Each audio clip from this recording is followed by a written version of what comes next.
तो feeding tube के बारे में आज डिस्कस करेंगे। सब लोग फीडिंग ट्यूब डालते हैं, सबको ऐसा लगता है कि इसके रिलेटेड कुछ इशू नहीं है, लेकिन कुछ छोटी छोटी चीज़ें हैं जो ध्यान में रखनी चाहिए। फीडिंग ट्यूब का काम क्या है? फीडिंग ट्यूब आज जो डिस्कस करेंगे वो सब में करेंगे, मतलब नियोनेट, पीडियाट्रिक, अडल्ट, सब में, है ना। तो फीडिंग ट्यूब का क्या इशू रहता है? अब ये तो फीडिंग ट्यूब क्यों बोलते हैं इसको? क्योंकि इससे फीडिंग देते हैं, है ना। इसके अलावा कौन सी ट्यूब है जिसको हम, और क्या क्या नाम है इसको? जब हम नाक से डालते हैं तो इसको क्या बोलते हैं? नेजोगैस्ट्रिक ट्यूब बोलते हैं, है ना, एनजी ट्यूब। मुंह से इंसर्ट करते हैं तो क्या कहते हैं? ओजी या ओरोगैस्ट्रिक ट्यूब, है ना।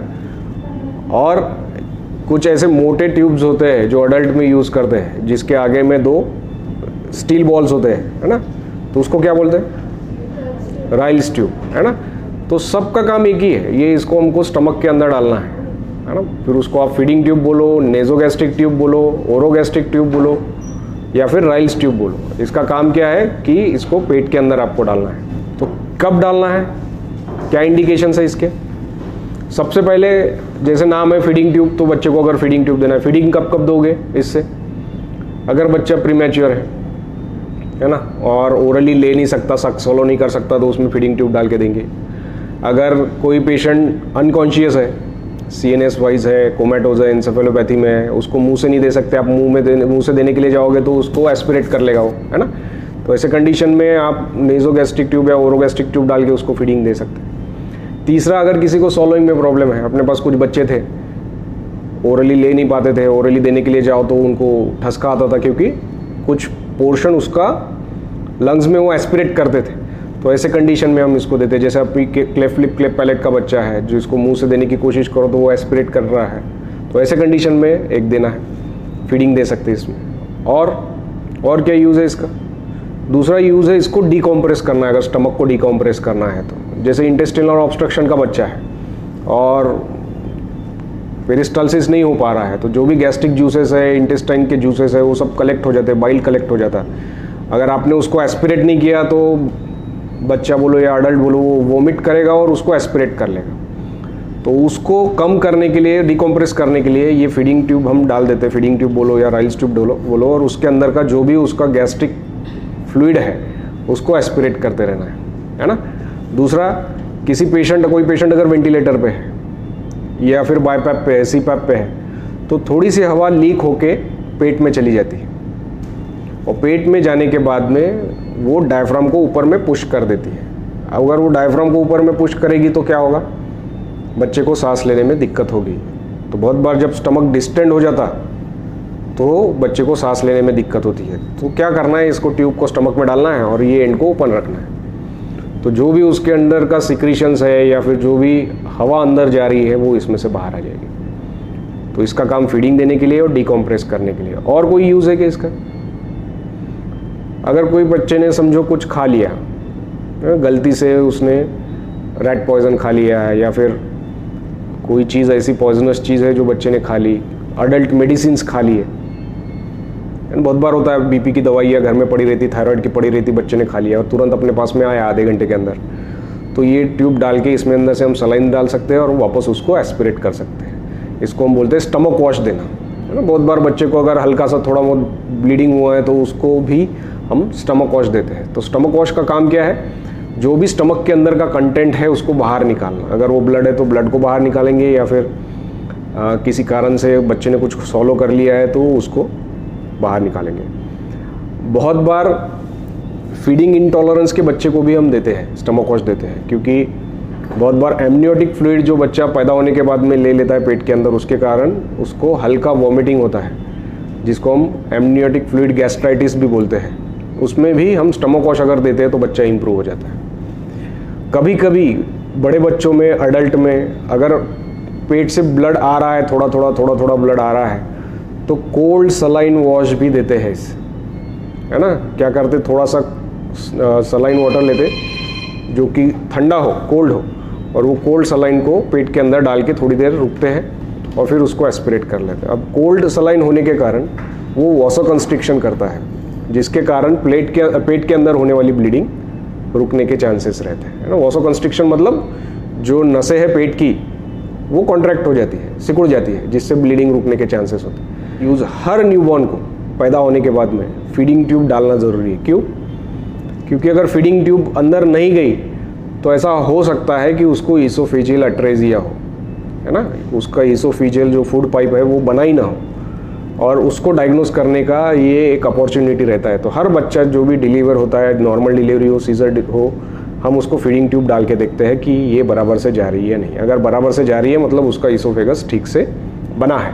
अगर ठीक से नहीं जा रही है, वापस आ रही है, या फिर आपने चेक किया और वो अपनी जगह पे नहीं है, स्टमक में नहीं है, तो ऐसी पॉसिबिलिटी है कि बच्चे को ईसोफेजियल अट्रेजिया हो। अब जब न्यूबॉर्न को चेक करते तो नाक में से डालते हैं। अब नाक में से कभी कभी क्या होता है, नाक के पीछे में एक पर्दा होता है जो बाद में ओपन हो जाता है। इसमें अगर वो पर्दा बना रहा तो उसको कोएनल अट्रेजिया बोलते हैं। तो ट्यूब नाक से नहीं जाती, मुंह से चली जाती है ना। आप नाक से ट्यूब नहीं डाल पा रहे लेकिन मुंह से चली जा रही है, आप चेक कर पा रहे हैं, तो उसको कोएनल अट्रेजिया होता है। तो बच्चा जब रोता रहता है तो अच्छा रहता है, जब सोने जाता है तो मुंह बंद रहा तो साइनोज हो जाता है। तो वो कंडीशन भी फीडिंग ट्यूब डाल के आप चेक कर सकते हैं। अगर फीडिंग ट्यूब जा रही है नाक से तो नाक का पीछे का पर्दा नहीं है, नाक अच्छे से ओपन है। पर अगर वो बंद है तो आप नाक से ट्यूब नहीं डाल पाओगे, माउथ से चली जाएगी, मुंह से चली जाएगी, है ना। तो उसमें कोएनल अट्रेजिया आप डायग्नोस कर सकते हैं। अब ये इसको कोई कॉन्ट्राइंडिकेशन है क्या? ऐसा कोई पेशेंट है जिसमें ये नहीं डालना चाहिए? समझो हिस्ट्री दे रहा है कि एसिड पी के आया है या फिर कोई ऐसा अल्कली जैसा कुछ पी के आया है, ऐसे इसमें ये ट्यूब नहीं डालनी चाहिए कोई अगर पेशेंट अगर एसिड पी के आता है। क्योंकि अगर आपने वो म्यूकोजा बहुत उसका फ्रजाइल रहता है, आपने ज़बरदस्ती डालने की कोशिश की तो हो सकता है कि वो ईसोफेगस परफोरेट हो जाए, है ना। तो जब तक कोई सीनियर नहीं आता, जब तक उसका इवैल्यूएशन नहीं हो जाता कि अंदर में कितने बर्न्स है क्या है, हमने खुद से नहीं डालना है, ठीक है। दूसरा, अगर कोई पेशेंट केरोसिन पी के आता है, बहुत से बच्चे केरोसिन पी के आते हैं, या फिर जो ऑल आउट का लिक्विड होता है उसके अंदर बेसिक बेस केरोसिन का ही है, वो पी के आते हैं। कभी कोई पेट्रोल पी के आता है। तो जो हाइड्रोकार्बन्स है, जो बोलते हैं ना पेट्रोल उड़ गया, मतलब जो बाष्पीकरण जिसका होता है, जो वोलाटाइल है ना, जैसे पेट्रोल रखा रहा तो उड़ जाता है, केरोसिन रखा रहा है तो उड़ जाता है, गायब हो जाता है, क्योंकि वो वोलाटाइल है। तो ऐसे इसमें आपको फीडिंग ट्यूब नहीं डालनी है, क्योंकि अगर वो डालते डालते अगर वो थोड़ा सा भी ऊपर आ गया तो वो एस्पिरेट कर लेगा। केरोसिन के बच्चों में मेन प्रॉब्लम क्या रहता कि अगर वो केरोसिन लंग्स में गया तो उसको केमिकल निमोनाइटिस होता है, केरोसिन के कारण निमोनिया होता है ना।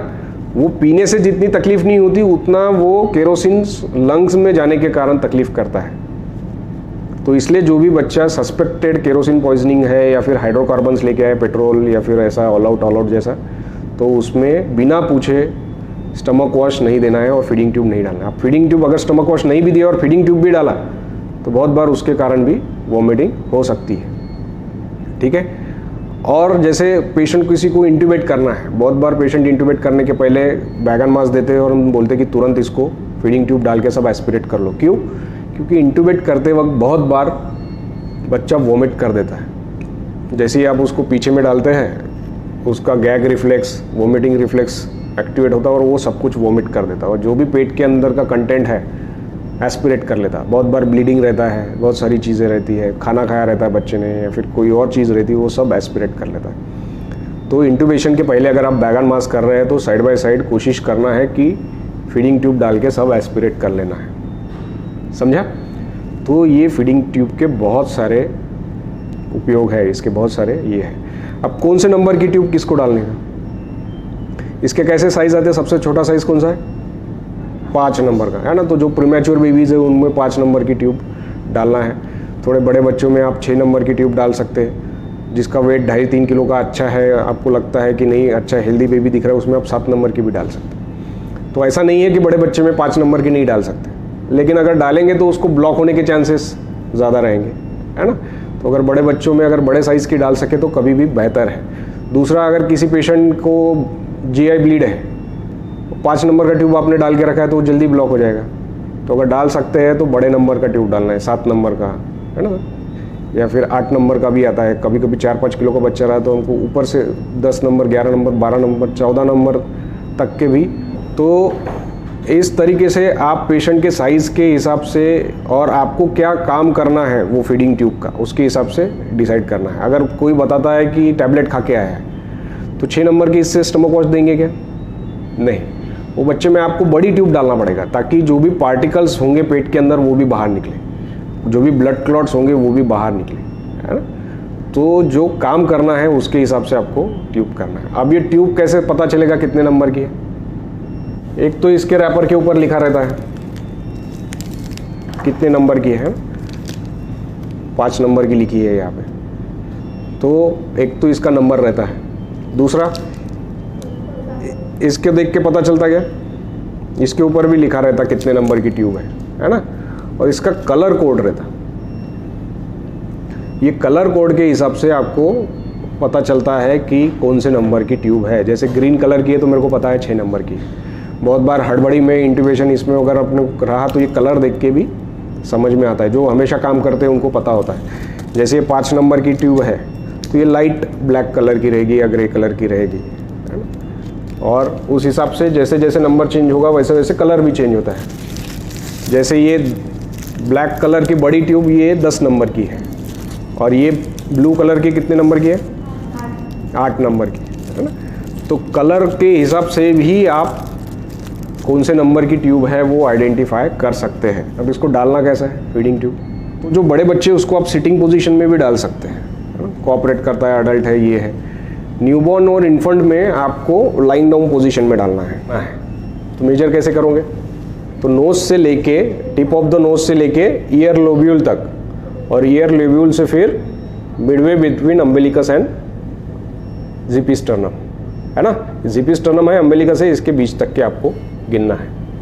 अब इसका जो आगे का हिस्सा है वो ब्लंट है ना। तो ये ब्लंट हिस्सा क्यों बनाया है? ताकि डालते वक्त इंजरी ना हो, ठीक है। और इसके जो पोर्ट्स है वो 2 पोर्ट्स इधर से, एक ये साइड से, एक ये साइड से दिया है। इसमें से मिल्क आता है, मिल्क बोलो या सलाइन जो भी आप दे रहे हैं वो ये पोर्ट में से आता है ना। और ये बाकी इसके ऊपर आप देखोगे तो कैलिब्रेशन दिया है 5 सेंटीमीटर, 6 सेंटीमीटर, 7 सेंटीमीटर, वो पूरा आखिरी तक के आपको कैलिब्रेशन मिलेगा। और सबसे आखिरी में ये कैप है, इसमें फीडिंग देने के बाद आप इसको बंद कर सकते हैं। बहुत से इसमें जो सिर्फ डिकम्प्रेस करने के लिए डालते हैं उसके लिए बहुत बार ये कैप नहीं रहता, है ना, तो वो हमेशा ओपन ही रहेगा। तो कुछ फीडिंग ट्यूब ऐसे भी आते हैं जिसके लिए ये कैप ऊपर में नहीं रहेगा। बहुत बार कुछ पेशेंट ऐसे रहते हैं जिसमें हम चाहते हैं कि ये इसका ट्यूब बंद ना हो, स्पेशली पोस्ट सर्जरी के बाद। अगर आपने देखा होगा कि हम जब सर्जरी करते हैं पीडियाट्रिक की और उसका जो भी कंटेंट है अगर ये बंद हो गया तो कंटेंट अंदर में कलेक्ट होके लीक हो सकता है या बाकी चीज़ें हो सकती है। तो उस वक्त सर्जन क्या करता है, इसको काट डालता है, इसको तोड़ के फेंक देता है ताकि कोई इसको बंद ना कर सके। अगर गलती से ये बंद हो गया और उसके सिक्रीशन अंदर ही आ गए तो बहुत बार लीक हो जाता है, ऑपरेशन जो किया है उसमें कॉम्प्लिकेशंस हो सकते हैं, तो इसको हटा ही देते हैं, है ना। तो ये इसके डिफरेंट पार्ट है। आपने इसको गिन लिया, tip of the nose, year lobule और मिडवे बिटवीन ज़िपिस्टर्नम एंड अम्बिलिकस। उसके बाद इसको लुब्रिकेट करना है, इसके पोर्शन को आपको थोड़ा सा लुब्रिकेट करना है और डालते वक्त नेक को थोड़ा सा एक्सटेंड करना है। अब इसको स्निफिंग पोजीशन बोलते हैं, है ना, तो या फिर फ्लावरिंग पोजीशन बोलते हैं। इसमें आपको क्या करना है, डालते वक्त ऐसे डालोगे तो नहीं जाती बहुत बार, उसको थोड़ा सा ऐसे इस हिसाब से डालना पड़ेगा, है ना, और एकदम जेंटली डालना है। आप अगर रफली डालोगे तो ब्लीड होगा, अंदर में इंजरी हो जाएगी। खास करके प्रीमेच्योर बेबीज़ में बहुत ज़्यादा उसके कॉम्प्लिकेशंस रह सकते हैं, तो उसको वर्टिकली ऐसे डालना है। अगर बड़ा बच्चा है, अडल्ट है, तो क्या इंस्ट्रक्शन दोगे उनको? सबसे पहले तो बताना है कि आपको फीडिंग ट्यूब डाल रहे हैं, थोड़ी सी तकलीफ़ हो सकती है। अगर आप निगलते हो तो तकलीफ़ कम होगी, एक बार डालने के बाद आपको तकलीफ़ नहीं होगी। तकलीफ़ कम करने के लिए मैं दवा लगा रहा हूँ, है ना। तो ये सारी चीज़ें आपको, जो बड़ा बच्चा है या फिर अडल्ट है, उनको समझाना है। अगर कोऑपरेटिव है, कॉन्शियस है, तो उनको थोड़ा सा पानी पीने के लिए दे सकते हैं। पानी पीने से क्या होगा, है ना, ग्लैरिंग्स बंद होता है जब हम सोलो करते हैं, और जो भी चीज़ जाती है वो फिर इसोफेगस में ही जाती है। तो जैसे ही आप पेशेंट को सोलो करने के लिए बोलोगे तो ट्रकिया बंद हो जाएगा और फीडिंग ट्यूब कहाँ जाएगी फिर? इसोफेगस में, क्योंकि उसको दूसरा ओपनिंग नहीं मिलेगा। अगर बच्चा खांस रहा है, फाइट कर रहा है, अनकॉन्शियस है और आप ट्यूब डाल रहे हैं तो गलती से ट्रकिया में भी जा सकती है ना। कैसे पता चलेगा ट्रकिया में जा रही है करके? अगर पेशेंट कॉन्शियस है या फिर उसका कफ रिफ्लेक्स पेटेंट है तो वो खांसेगा, कलर चेंज हो जाएगा, थोड़ा सा डस्की हो जाएगा, जब आप चेक करोगे तो दिखेगी नहीं, है ना। तो जब आप उसको सॉलो करने के लिए बोलते हैं तो ये कॉम्प्लिकेशन एकदम मिनिमम हो जाता है और ट्यूब बराबर से उसके ईसोफेगस में ही जाती है। अब ईसोफेगस में जाने के बाद उसको कंफर्म कैसे करेंगे? तो उसको आप ऑस्कल्टेट कर सकते हो, सीपी स्टर्नम पे उसका स्टेथोस्कोप लगा के आप एयर पुश कर सकते हो, इसमें से 2 ml 5 ml की एयर पुश कर सकते हो और यहाँ पे ऑस्कल्टेट कर सकते हो। अगर यहाँ पे बहुत अच्छे से सुनाई दे रहा है तो कंफर्म है कि स्टमक में गई है, और बहुत बार अच्छे से सुनाई नहीं देता तो ऐसे इसमें क्या करोगे फिर, है ना। एक्सरे करके देख सकते हो और एस्पिरेट करके देख सकते हैं। अगर स्टमक कंटेंट आता है, वो एस्पिरेट का पीएच भी चेक होता है। अगर उसका पीएच एसिडिक है, बहुत ज़्यादा एसिडिक है, मतलब आपकी ट्यूब बराबर स्टमक में है ना। तो एक बार डालने के बाद में इसको अलग अलग तरीके से फिक्स कर सकते हैं। बहुत बार क्या होता है, बाहर की ट्यूब आती है और वो यहाँ पे इस तरीके से फिक्स की जाती है। अब मैं इसको काट देता हूँ समझाने के लिए। जैसे ये यहाँ से ऐसे करके इसको ट्यूब को रैप करके रहती है बहुत बार, बराबर, और यहाँ पे ऐसे फिर से लगा देते हैं, ऐसे आती है ट्यूब बहुत बार। तो इसमें क्या प्रॉब्लम है, ऐसे इसमें क्या प्रॉब्लम है? तो जो इस तरीके से फिक्स की हुई ट्यूब रहती है उसका पूरा प्रेशर जो है वो आपके नेयर्स पे है, मतलब जो ये नाक का जो ये है टिप है उसके ऊपर उसका प्रेशर आ रहा है ना, ट्यूब फिक्स किया हुआ है वहाँ पे।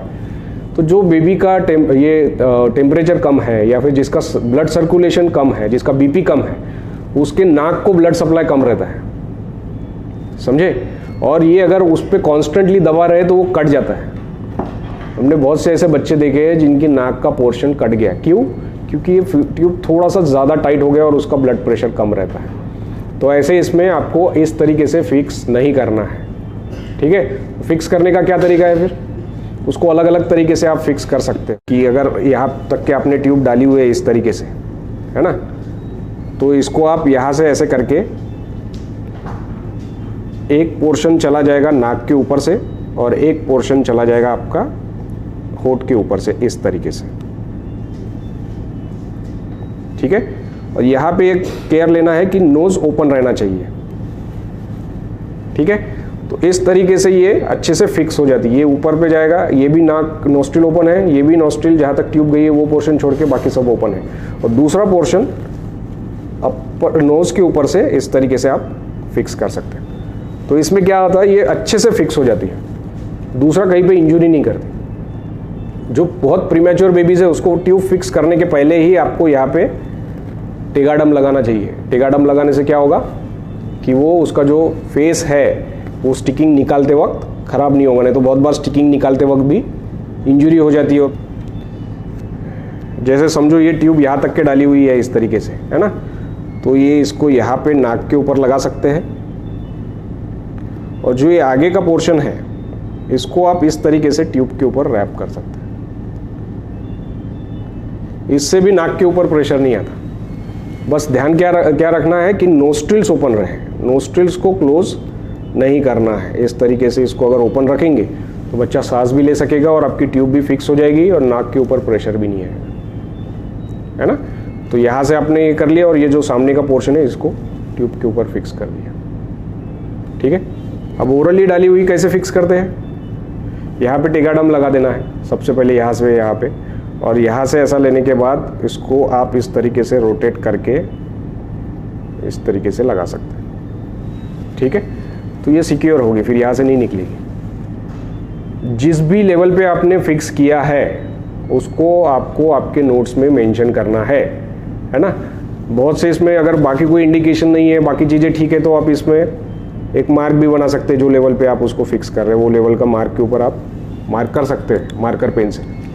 लेकिन अगर स्टराइल प्रिकॉशन के कारण, न्यूबॉर्न के कारण हो रहा है तो आपको नंबर लिखना पड़ेगा कि कितने नंबर पे आपने फिक्स किया। अब ये फिक्स कर दिया तो अपना काम हो गया क्या? इसमें से फीडिंग दे सकते क्या? नहीं। हर बार जब भी आप बच्चे का हैंडओवर लेते हैं तो आपको सबसे पहले देखना है कि वो कितने नंबर पे ट्यूब फिक्स की थी और उसी नंबर पे वो है क्या अभी। उसके बाद आपको फिर से चेक करना है एयर पुश करके सिरिंज से और ऑस्कल्टेट करके। अगर वहाँ पे है, आप कॉन्फिडेंट हो कि ये पेट में ही है, तभी आपको फीडिंग देना है। अगर किसी कारण से डाउटफुल हो तो क्या करना है फिर? डॉक्टर को इन्फॉर्म करना है ना, कि सर इसको एक बार ट्यूब आप चेक कीजिए या दूसरी निकाल के दूसरी वाली डालिए।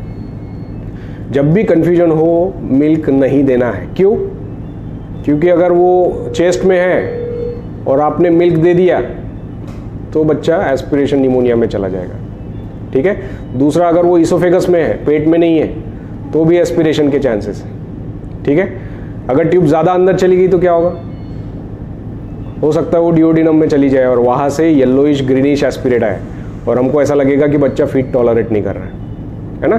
तो इसलिए उसका अप्रोप्रिएट साइज देख के, उसका ऑस्कल्टेशन पे कंफर्म करके हमको ये करना है, क्योंकि हर बार तो एक्सरे नहीं कर सकते, तो आपको वो ऑस्कल्टेट करके ही कंफर्म करना होता है। लेकिन जब भी डाउट हो, सीनियर को इन्फॉर्म करना है या फिर डॉक्टर को, जो भी कंसल्टेंट है उनको इन्फॉर्म करना है। समझे?